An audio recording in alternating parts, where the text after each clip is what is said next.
Viewers, दृष्टि IAS के editorial analysis में आप सभी का स्वागत है। इस सेक्शन में हम अलग अलग न्यूज़पेपर्स और न्यूज़ पोर्टल से आपके लिए एडिटोरियल्स चुनते हैं, जिससे आपको भारत सहित विश्व में होने वाली अनेकों घटनाओं के बारे में विस्तार से जानकारी मिल सके। इस सेक्शन में हम सबसे पहले दिए गए एडिटोरियल को यूपीएससी सिलेबस से लिंक करते हैं, उसके बाद कुछ महत्वपूर्ण की पॉइंट और अंत में कुछ इंपॉर्टेंट कॉन्सेप्ट्स जो एग्जामिनेशन के दृष्टिकोण से महत्वपूर्ण है उन्हें देखते हैं। डियर व्यूअर्स, हम आशा करते हैं कि दृष्टि आईएएस की तरफ से लिए गए इस इनिशिएटिव को आप काफी पसंद करेंगे और आपके सुझाव हमारे लिए अत्यंत महत्वपूर्ण हैं। तो कृपया कमेंट सेक्शन में अपने सुझाव जरूर दें। तो चलिए बिना किसी देरी के शुरू करते हैं आज का एडिटोरियल एनालिसिस। प्रिय व्यूअर, यह वीडियो अंग्रेजी में भी उपलब्ध है। देखना चाहें तो आप हमारे इंग्लिश चैनल दृष्टि आईएएस इंग्लिश पर जाएं। आपकी सुविधा के लिए इस वीडियो के डिस्क्रिप्शन में इंग्लिश वीडियो का लिंक भी दिया गया है। आज का एडिटोरियल हमने इकोनॉमिक टाइम्स न्यूज़पेपर से लिया है और आज के एडिटोरियल का शीर्षक है the politics of a $5 trillion economy. यदि एडिटोरियल को समराइज करें तो हम लोग कह सकते हैं कि किस तरह मोदी जी ने हाल ही में इकोनॉमिक टाइम्स को दिया अपने एक इंटरव्यू में कहा है कि कोरोना महामारी के कारण जो मंदी आई है, देश उस मंदी से उबर करके 2024 तक जो $5 ट्रिलियन इकोनॉमी बनने का सपना है उसको पूरा करेगा। साथ ही साथ इस एडिटोरियल में हमने कुछ ऐसे क्षेत्रों के बारे में बात करी है जहां पर विकास पे ध्यान देना प्राथमिकता होगी सरकार की, और यदि सही तरीके से काम किया जाए तो ये सारे के सारे जो एरियाज हैं ये आगे चल करके भारत को $5 ट्रिलियन इकोनॉमी बनाने में अपनी भूमिका जो है बहुत बड़े तरीके से प्रदान कर सकते हैं। यदि एडिटोरियल को हम अपने यूपीएससी सिलेबस से लिंक करें तो हम उसे जीएस पेपर 3 जिसमें Indian economy and issues relating to planning, mobilisation of resources, growth, development and employment, inclusive growth and issues arising from it और गवर्नमेंट बजटिंग इत्यादि से जोड़ करके देख सकते हैं। आज के एडिटोरियल के कुछ प्रमुख बिंदु। प्रधानमंत्री मोदी ने हाल ही में जो अपना एक इंटरव्यू साक्षात्कार जो इकोनॉमिक टाइम्स को दिया है उसमें उन्होंने ये कहा कि भारतीय अर्थव्यवस्था जो इस समय मंदी के दौर से गुजर रही है 2024 तक वो अपने $5 ट्रिलियन इकोनॉमी बनने का जो लक्ष्य रखा है उसे प्राप्त करेगी। यहां देखने वाली बात यह है कि कोरोना महामारी और उसके बाद जो लॉकडाउन हुआ है उसके चलते जो प्रेजेंट सिचुएशन, अगर हम लोग अर्थव्यवस्था की बात करें तो अर्थव्यवस्था जो है वो 2019-20 के स्तर पर आ चुकी है, जिसका टोटल यदि हम लोग वैल्यू की बात करें तो वो वैल्यू लगभग $2.7 ट्रिलियन की है। और इसी आंकड़े को सही तरीके से पहुंचने में आप ये समझिए कि कम से कम हमें 2021 के अंत तक का इंतजार करना पड़ेगा, और उसके बाद जो बचे हुए 3 वर्ष होंगे उन 3 वर्षों में यदि हमको एक $5 ट्रिलियन इकोनॉमी बनना है तो जो देश की विकास दर होनी चाहिए वह लगभग 22% प्रति वर्ष के हिसाब से हमें विकास करना पड़ेगा। तब जाकर के $5 ट्रिलियन इकोनॉमी जो बनने का लक्ष्य है उसे प्राप्त किया जा सकता है। यहां पे एक बात और जो ध्यान में रखने वाली बात है वो ये कि ये विकास दर, चूंकि डॉलर के संदर्भ में हम लोग बात कर रहे हैं, ये सब कुछ विकास जो है $5 ट्रिलियन की हम लोग बात कर रहे हैं, तो यहां पे ये चीज भी देखनी जरूरी है कि यदि आज के संदर्भ में आज से यदि देश जो है वो 12% की दर से विकास करता है और साथ ही साथ रुपया जो है वो डॉलर के मुकाबले अपने आप को 10% से मजबूत करता है, उस सिचुएशन में भी जो भारतीय अर्थव्यवस्था है वो 2024 तक $5 ट्रिलियन जो है वो इकोनॉमी बन सकती है। यह ऐसा विकास होगा जैसा चीन के उत्कर्ष काल में देखने को मिला था, जबकि शर्त यह भी है कि जिस तरह चीन की मुद्रा का अवमूल्यन हुआ था वैसे रुपए के साथ ना हो। अब यदि इस तरीके का विकास हम लोग देखते हैं तो ये एकदम चीन के उस विकास की तरह हो जाएगा जो चीन के विकास का जो शीर्ष काल था उस दौरान हमने देखा। लेकिन उस समय एक दिक्कत ये हुई थी कि जो चाइनीज करेंसी युआन है उसमें अवमूल्यन आ गया था। लेकिन हम लोग बिल्कुल ऐसा नहीं चाहते कि भारतीय रुपए के साथ कुछ ऐसा हो। तो क्या ये संभव है? ये बिल्कुल संभव है, लेकिन यदि हमें इस लक्ष्य को प्राप्त करना है तो जरूरी यह है कि हमें बहुत भारी प्रयास और दृढ़ संकल्प की आवश्यकता पड़ने वाली है आने वाले समय में। वर्तमान परिदृश्य की यदि हम लोग बात करें तो ग्रामीण क्षेत्रों तक विद्युत लाइनों के विस्तार और मोटर वाहन परिचालन योग्य सड़कों से ग्रामों को शहर से जोड़े जाने के बाद भारत अब खाद्य प्रसंस्करण क्रांति के शिखर पर है, जो न केवल जीडीपी में विनिर्माण की हिस्सेदारी में वृद्धि ला सकता है बल्कि कृषि उत्पादन और किसानों की आय में भी उल्लेखनीय वृद्धि हो सकती है। इसके अलावा खाद्य मूल्यों की भारी अस्थिरता से भी मुक्ति मिल सकती है। अब देखिए, यहां समझने वाली जो बात है वो ये है कि यहां पे कुछ चीजों की बात करी, जैसे विद्युतीकरण की बात हो रही है। अब यदि हम लोग ग्रामीण क्षेत्रों के विद्युतीकरण की बात करें तो ग्रामीण क्षेत्रों का विद्युतीकरण एक तरीके से ग्रामीण अर्थव्यवस्था की रीढ़ की हड्डी माना जाता है। मौजूदा सरकार ने सन 2022 तक ये लक्ष्य रखा है कि 24/7 मतलब 24 घंटे बिजली होगी सबके लिए। 24/7 पावर फॉर ऑल, ये एक टारगेट जो है वो सरकार ने सेट किया है। साथ ही साथ देखिए, मौजूदा सरकार और जो सरकारें पूर्व में रही, उन्होंने लगातार इस क्षेत्र में काम किया है कि किस तरह ग्रामीण विद्युतीकरण को और ज्यादा सक्सेसफुल बनाया जा सके। उसके संदर्भ में कई सारी पॉलिसीज आई, जैसे कि आपकी नेशनल इलेक्ट्रिसिटी पॉलिसी 2005 की। ऐसी एक और पॉलिसी थी नेशनल रूरल इलेक्ट्रिफिकेशन पॉलिसी, वो थी 2006 की। मौजूदा सरकार की एक बहुत बड़ी पॉलिसी जिसका नाम है दीन दयाल उपाध्याय ग्राम ज्योति योजना, अगर हम लोग इसके संदर्भ में बात करें तो ये 2015 की पॉलिसी है सरकार की। साथ ही साथ अगर हम लोग देखें कुछ और इनिशिएटिव्स, जैसे राजीव गांधी ग्रामीण विद्युतीकरण योजना 2005, हाल ही में 2017 में सौभाग्य योजना, यदि अगर हम लोग बात करते हैं तो सौभाग्य योजना ये भी बहुत जरूरी है आपसे, 2017 की है यह योजना जिसका नाम है सौभाग्य योजना। तो ऐसे कई सारे इनिशिएटिव्स हैं जहां पर ग्रामीण क्षेत्रों में विद्युतीकरण करने की जो स्कीम्स रही हैं उसको सही तरीके से इंप्लीमेंट करवाया गया है और हमें उसका रिजल्ट भी जो है वो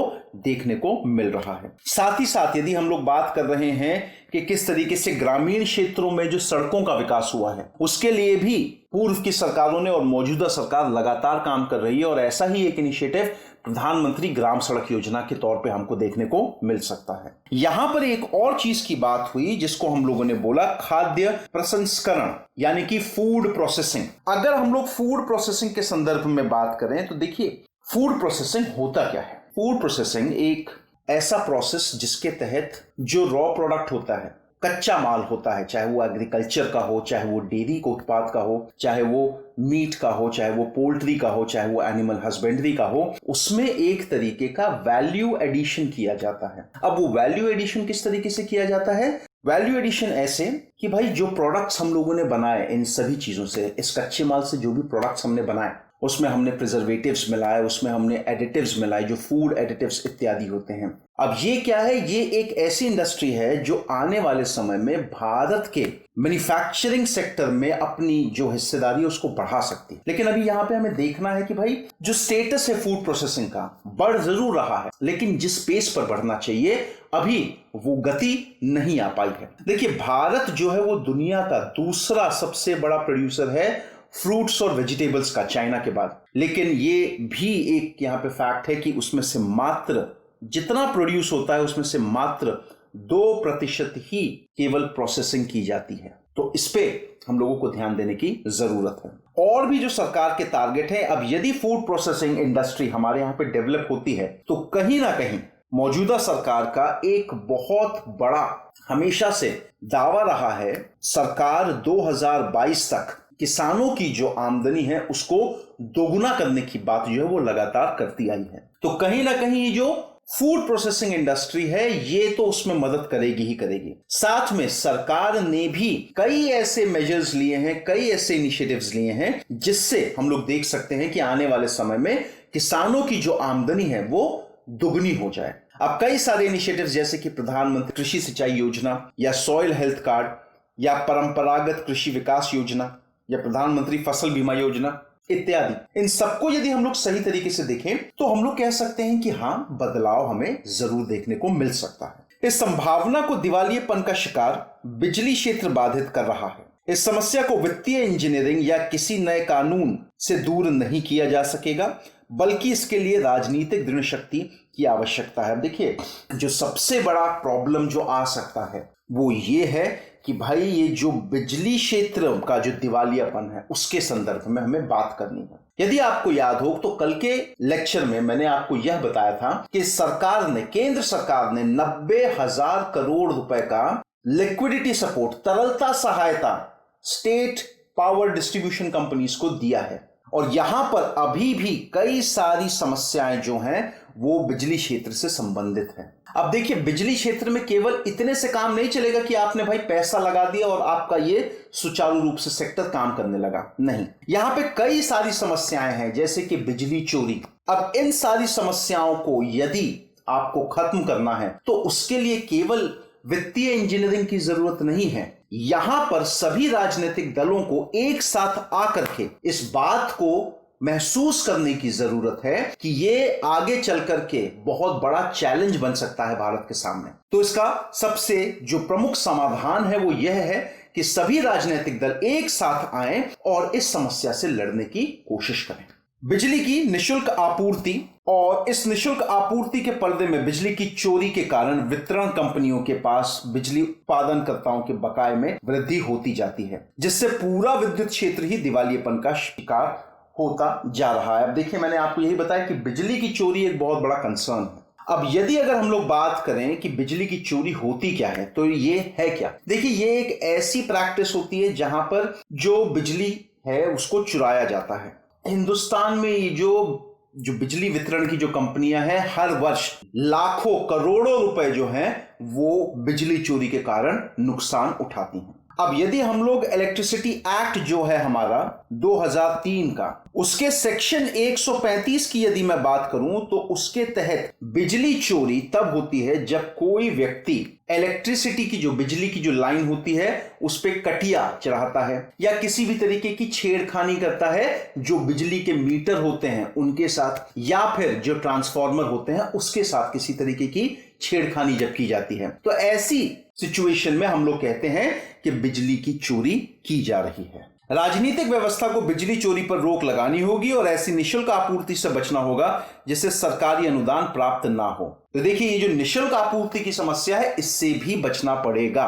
दीर्घ निर्माण पूर्व अवधि वाली अवसंरचना परियोजनाओं के वित्त पोषण के लिए एक मजबूत ऋण बाजार भी स्थापना किया जाना चाहिए। देखिए, कई सारी ऐसी इंफ्रास्ट्रक्चर प्रोजेक्ट्स हैं जिसको पैसे की कमी के कारण रोक दिया गया है या वो बहुत धीमी रफ्तार से चल रही हैं। अब जरूरत है इस समय कि ऐसी सभी जो इंफ्रास्ट्रक्चर डेवलपमेंट की योजनाएं हैं इनको पैसा दे करके पूरा करवाया जाए। अब यदि ये इंफ्रास्ट्रक्चरल प्रोजेक्ट्स शुरू होते हैं, काम दोबारा से इनको कंप्लीट करवाया जाता है, तो हम लोग देखेंगे कि ये बहुत सारे रोजगार जो है ये उत्पन्न करेगा और वह रोजगार आगे चल करके देश को एक सक्षम इकोनॉमी बनाने में बहुत ज्यादा मददगार होंगे। उद्योग को बढ़ी हुई परियोजना लागत बैंक जिसका स्वेच्छा से वित्त पोषण कर देते हैं कि आसान राह चुनने से बचना होगा और विश्व की सर्वश्रेष्ठ व्यवस्था के साथ प्रतिस्पर्धा करना होगा। अब देखिए, यहां पे जरूरी यह है कि जो हमारे यहां पे इंडस्ट्रीज हैं उन्हें भी इस चीज को समझना पड़ेगा कि अब समय सिर्फ भारत में अपना वर्चस्व कायम करने का नहीं है, जबकि ये देखना है उन्हें कि अब समय आ चुका है कि वो ग्लोबल लेवल पर, वैश्विक स्तर पर अपनी जो प्रेजेंस है उसको दर्ज करवाएं। आगे का रास्ता जो है वो उसके संदर्भ में थोड़ी सी बात करते हैं। उद्योगों को आसानी से प्राप्त लक्ष्यों से परे जाकर वैश्विक महत्वाकांक्षा रखनी होगी। यही चीज मैंने आपसे कही कि अब छोटा नहीं सोचना है। जितनी भी देश की जो इंडस्ट्रीज हैं उन्हें यह कोशिश करनी है कि वो अब अपना स्थान जो है वो वैश्विक स्तर पर बनाए। यह अनिवार्य रूप से राजनीतिक संस्कृति और परिणामी नीति में रूपांतरण का प्रश्न है। साथ ही साथ हमें यह भी देखना है कि भाई जो राजनीतिक संस्कृति है हमें उसमें भी बदलाव लाने की जरूरत है। ये नहीं है कि भाई कोई भी अच्छा काम हो रहा है तो आप विपक्ष हैं तो उस नाते आप जबरदस्ती उसका विरोध ही कर रहे हैं। सही को सही और गलत को गलत, कहीं ना कहीं अपने पर्सनल एजेंडास को छोड़ करके सभी राजनीतिक पार्टियों को एक साथ आकर के भारत को एक मजबूत अर्थव्यवस्था बनाना बहुत महत्वपूर्ण है। इस समय आर्थिक सुधारों पर समस्त ध्यान केंद्रित करने में राजनीतिक सुधार की इस आवश्यकता को उपेक्षित नहीं किया जाना चाहिए। यही मैंने बात बोली कि जब तक राजनीतिक सुधार नहीं होंगे तब तक कहीं ना कहीं कठिनाइयां हमको ज्यादा बड़े लेवल पर फेस करनी पड़ेंगी। तो जरूरी है कि सभी राजनीतिक दल अपने पर्सनल एजेंडा छोड़ करके अब भारत के संदर्भ में सोचें और एकजुट होकर के काम करें। तो दर्शकों, ये था आज का एडिटोरियल एनालिसिस। आज के एडिटोरियल से संबंधित जो प्रश्न आपके बन सकते हैं, पहला, कोविड-19 संकट आत्म भारत निर्भर के लक्ष्य को साकार करने का एक अवसर है। इस कथन के आलोक में चर्चा कीजिए कि भारत चीन के विनिर्माण फर्मों और रोजगार अवसरों को अपनी ओर आकर्षित करने में कैसे सफल हो सकता है। दूसरा प्रश्न, भारत के जनसांख्यिकीय लाभांश का लाभ उठाने में ग्रामीण क्षेत्र केंद्रित नीतियों की संभावित भूमिका पर चर्चा कीजिए। तो दर्शकों, ये था आज का एडिटोरियल एनालिसिस। आई होप आप सभी को ये एनालिसिस बहुत पसंद आया हो। धन्यवाद।